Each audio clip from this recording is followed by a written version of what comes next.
My YouTube channel guys.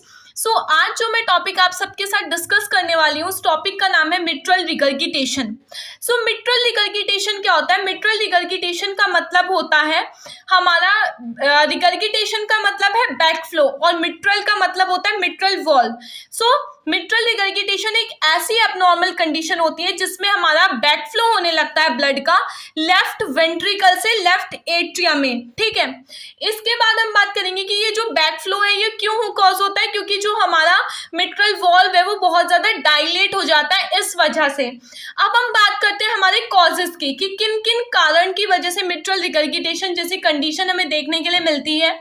सबसे पहला जो कॉज आता है हमारा वो होता है एंडोकार्डाइटिस। एंडोकार्डाइटिस का मतलब है जो इनर मोस्ट लेयर होती है हमारे हार्ट की एंडोकार्डियम, उसमें इन्फ्लामेशन होने की वजह से। नेक्स्ट आता है papillary muscles rupture. Papillary muscles हमारी जो वॉल्स की मसल्स होती है, जब हमारे वॉल ओपन एंड क्लोज होते हैं तो वो पैपिलरी मसल्स की हेल्प से ओपन और क्लोज होते हैं। अगर वो मसल्स ही रप्चर हो गई तो प्रॉपर वॉल्स ना ओपन हो पाएगा ना क्लोज हो पाएगा। जब वो क्लोज नहीं होगा तो बैकफ्लो हो जाएगा। नेक्स्ट आता है रूमेटिक फीवर की वजह से ये देखने के लिए मिलता है। रूमेटिक फीवर या रूमेटिक हार्ट डिजीज की वजह से हमें मिट्रल रिगर्गिटेशन देखने के लिए मिलता है। नेक्स्ट पोस्ट एमआई, अगर मायोकार्डियल इंफार्क्शन के बाद हमें जो है मिट्रल रिगर्गिटेशन की कंडीशन देखने के लिए मिलती है।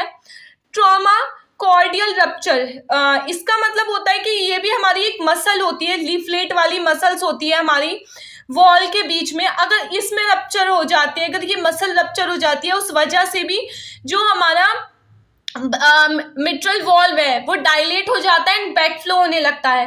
नेक्स्ट आता है हमारा एंडोकार्डाइटिस। एंडोकार्डाइटिस अगेन हमारा वही एंडोमीट्रियम लेयर जो होती है हमारी हार्ट की इनर मोस्ट लेयर, अगर उसमें किसी भी तरीके की इन्फ्लामेशन हो गई है तो हमें मिट्रल रिगर्गिटेशन देखने के लिए मिलता है।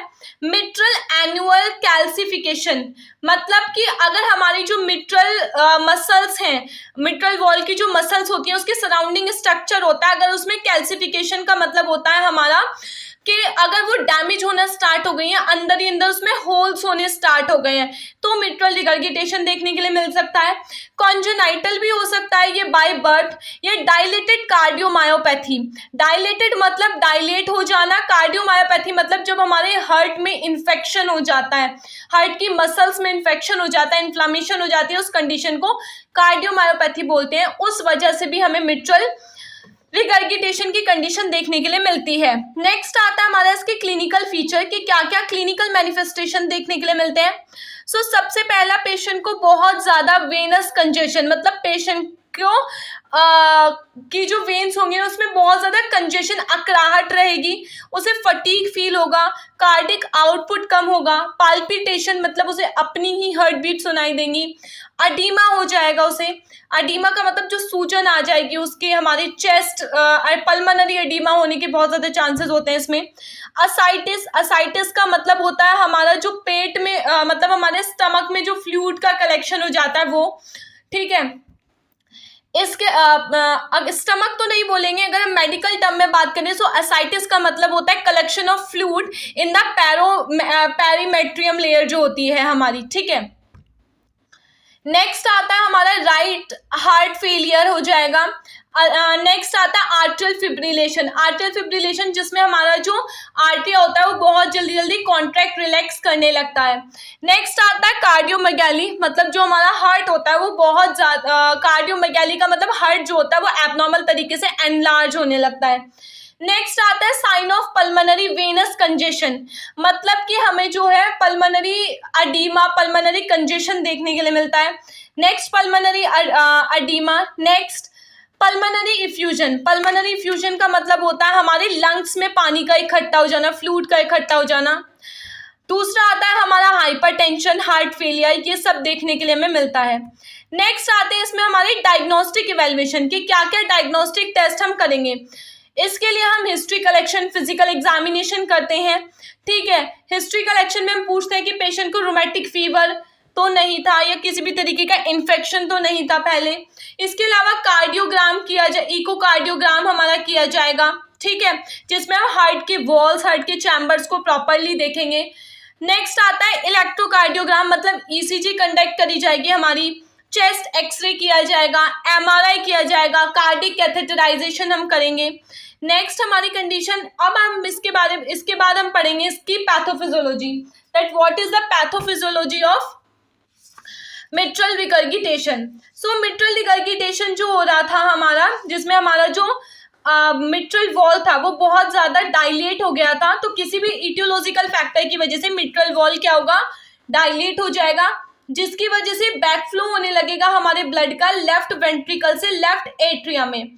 जब ब्लड लेफ्ट वेंट्रिकल से एट्रिया में जाने लगेगा तो लेफ्ट एट्रिया का जो ब्लड होगा वो इंक्रीज हो जाएगा, ब्लड वॉल्यूम इंक्रीज हो जाएगा, वहां पर वॉल्यूम इंक्रीज होगा तो प्रेशर इंक्रीज होगा हमारा, क्योंकि ब्लड तो लेफ्ट वेंट्रिकल से बॉडी में सप्लाई होना था, लेकिन अब क्या हो रहा है, वेंट्रिकल से आर्टरिया में बैकफ्लो हो रहा है और आर्टरिया से फिर बैकफ्लो होगा पल्मोनरी वेन में हमारा, जिसकी वजह से लेफ्ट आर्टरी की हाइपरट्रॉफी हो गई, पल्मोनरी जो हमारी वेन थी उसका प्रेशर इंक्रीज हो गया, उसमें कंजेशन हो गया, ठीक है, जिसकी वजह से राइट वेंट्रिकल पर हमारे प्रेशर इंक्रीज हुआ, राइट वेंट्रिकुलर हाइपरट्रॉफी हो गई एंड हार्ट फेलियर जैसी कंडीशन हमें देखने के लिए मिल गई।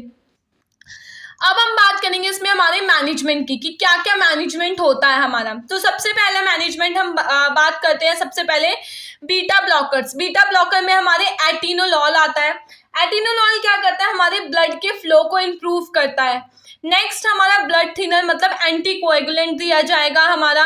एंटीकोएगुलेंट क्यों देते हैं, क्योंकि जिससे कि ब्लड में क्लॉट्स ना जमे, क्लॉट जमने की वजह से क्या होगा, वो ब्लड के फ्लो में ब्लॉकेज क्रिएट करेगा एंड देन अगेन कॉम्प्लिकेशन से स्टार्ट हो जाएंगी।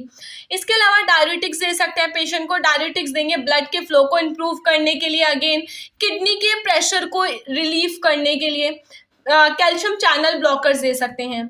नेक्स्ट आता है इसमें हमारा सर्जिकल मैनेजमेंट। सर्जिकल मैनेजमेंट में एन्यूलोप्लास्टी। एन्यूलोप्लास्टी में क्या होगा कि जो सर्जन होगा वो हमारा रिपेयर करेगा वॉल्स को, मिट्रल वॉल को रिपेयर करेगा, लेकिन कैसे रिपेयर करेगा कि जो भी हमारा मिट्रल वॉल डायलेट हो गया था, अब सर्जन क्या क्रिएट करेगा, हमारा एक रिंग लगा देगा, एक छल्ला डाल देगा। कहते हैं ना कि हार्ट में, दिल में छल्ला डला है, तो वो एक छल्ला डाल देते हैं, हमारे रिंग डाल देते हैं, जो क्या करता है, जो एक्स्ट्रा स्पेस है हमारे वॉल का वो कवर करता है और प्रॉपरली जो हमारा वॉल है वो क्लोज और ओपन हो पाता है और जो ब्लड का बैकफ्लो है वो रुक जाता है। नेक्स्ट वल्वोप्लास्टी। अगेन वल्वोप्लास्टी में हमारा क्या किया जाता है, मिट्रल वॉल को रिपेयर किया जाएगा हमारा, ठीक है। इसके बाद आता है हमारा वॉल क्लिप। वॉल क्लिप में क्या करते हैं, हमारे जो डॉक्टर्स होते हैं वो एक क्लिप से एंड अप मतलब टाई अप कर देते हैं हमारे मिट्रल वॉल को, जो भी हमारी उसकी एक्स्ट्रा मसल्स होती हैं जो डायलेट हुई हुई हैं उसे क्लिप अप कर देंगे, उसे टाई अप कर देंगे और वॉल और जो हमारा ब्लड का फ्लो है उसे इंप्रूव करेंगे। जब ब्लड का फ्लो इंप्रूव होगा सो जो ब्लड है हमारा पूरी बॉडी में अच्छे से सर्कुलेट होगा, मिट्रल रिगर्गिटेशन की जो प्रॉब्लम है वो सॉल्व हो जाएगी। नेक्स्ट हमारा वॉल रिप्लेसमेंट, वही हम पुराने वॉल को रिप्लेस कर देते हैं हमारे नए वॉल के साथ। नेक्स्ट इसमें हम बात करते हैं हमारे नर्सिंग मैनेजमेंट की। सो नर्सिंग मैनेजमेंट में हमें सबसे पहले पेशेंट से पूरी हिस्ट्री कलेक्ट करनी होगी, उसका फिजिकल एग्जामिनेशन करना, पेशेंट के वाइटल्स को चेक करना, पेशेंट को साइकोलॉजिकल सपोर्ट प्रोवाइड कराना, प्रॉपर उसे पोजीशन प्रोवाइड कराना, हमारा प्रॉपर चेस्ट फिजियोथेरेपी प्रोवाइड कराना। इसके अलावा हम क्या कर सकते हैं, पेशेंट को प्रिपेयर कर सकते हैं सर्जरी के लिए, पार्ट प्रिपरेशन करना, सारे प्री और पोस्ट डॉक्यूमेंटेशन करना, प्री और पोस्ट जितनी भी हमारी प्रोसीजर्स हैं पेशेंट को एक्सप्लेन करना, ठीक है, पेशेंट को साइकोलॉजिकल सपोर्ट प्रोवाइड कराना, ठीक है, देन पेशेंट को ऑब्जर्व करना किसी भी कॉम्प्लिकेशन के लिए, पेशेंट को सारी मेडिकेशन प्रोवाइड कराना एज प्रिस्क्राइब बाय डॉक्टर्स। ये सारी की सारी नर्सिंग मैनेजमेंट हम जो है नर्सिंग केयर पेशेंट को दे सकते हैं। सो यस, आज के लिए सिर्फ इतना ही। होप आपको वीडियो पसंद आया होगा। अगर आपको कोई भी डाउट है so just ask me in the comment section. So yes, अगर इंफॉर्मेटिव लगा हो video so kindly subscribe to my channel. Bye.